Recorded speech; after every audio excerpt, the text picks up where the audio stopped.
So hey guys, this is Gaurav Singh Chauhan and I'm again with a new initiative. In this initiative, I will be talking about multiple other topics like each and every day will come, each and every video will come with a word and that word would have a very different explanation in a practical world as well as in the professional world. So today our word which was we have chosen is very wisely, that is executive presence.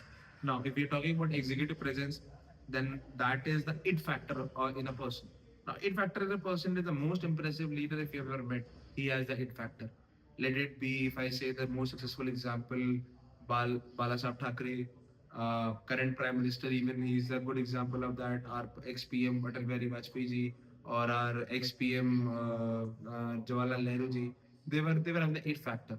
When the company or the organization, if I talk about Dr. Jawaharlal Nehru, Pandit Jawaharlal Nehru ji, then the country was almost financially washed out, but still he carried the country. And today, what we are seeing is a developing India. So definitely, it was the it factor of the leaders that it creates them in an executive mode. No definition of the it factor. It's not a magic. It's an intersection of how you speak, how you react, and how you do make the people react. So definitely, it's the it factor. And if I talk about the goal, that why its executive presence is very wisely used, then it is a skill that you build to ensure that people sit well at the table. Like sometimes you attend a session, and during the attending the session, you feel that I should go for for having a P session, or you are going for something else. You should hang out while the session. It is 3 hour session, and sometimes it is the person who is not explaining a very deep topic, but still you are able to listen, you are able to recall, and you are sitting for a very long period.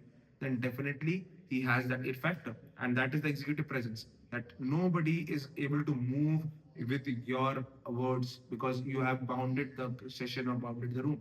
That is the one. Now, if we talk about the pillar one of the executive presence, pillar one of the executive presence is also the gravitas. The importance of the equation is that grace under the fire. Can you stay calm when a project fails? Definitely.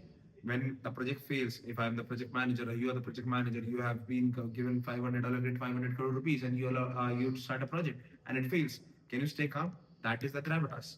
And if I talk about the pillar two, communication, the voice, how much the loud your voice is, or not only loudness, loudness never create dominance. Your expression, loudness, and your controlled emotions always creates a presence of dominance. And the third part is appearance. How do you appear in the session? If it's a casual session, for example, you go to stand up, attend a stand up comedy session, never you'll find a comedian in a suit. The reason is that it is not meant for that purpose. But if you find a professional meeting on the PMO level or the official level, any big chamber level, then you'll find every executive in a suit, bow and tie. Whatever the reason, is it a happiest moment or the darkest moment? They will be in that mood so that everything is consumed seriously. So these are three pillars, and why it matters. It covers the performance gap. Now, what is the performance gap? When a technically, professionally, you are able to perform, but that performance is up to the mark or not, that is a big question in that purpose. And also, if I talk about that the how the world is working on the performance gap, still multiple companies don't know that why they are losing money, losing out money. For example, Byju's, what was there was a performance gap in that. People were having a higher performance sales, higher performance revenue, but when they were talking about the profits, they were going declining, and that was the issue that where the Byju's declined. And when we talk about the impact of growth, how we are growing, what was the target of growth? Whether it was loss based growth or it was a profit based growth, that also depends. And if I talk about the real world dominion examples, for example, I say that you are a manager and your company has been failed last from last. You're a manager in a real estate company. Your last three projects, what you created, highways and all, they were totally failed projects, and other institutions have giving you a bad rating. Now you have very difficult in a very difficult situation. Your company is in a difficult situation. Employees are leaving. Now, how to retain those employees, how to generate confidence in them, and how to show them a successful path. That is your executive presence mode.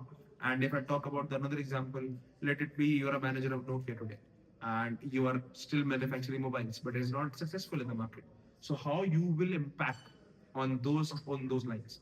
Now, for those lines, if I will say that how you will create an impact, then definitely you should generate more of your technical review, that yes, we were the giant in the time, and today we can again become the giant. So these kind of confidence lines which develop the confidence and motivation, this gives out the real impact in the real world. And definitely, if I talk about another example, if I give you that Motorola is a very good example of that. Motorola has started accessing it, and they are launching the signature series. So definitely, it's a very very big challenge, a big boon, executive presence in a person. So thank you guys. I've discussed a lot about it, and if you like my video, then do like, subscribe my channel. Thank you.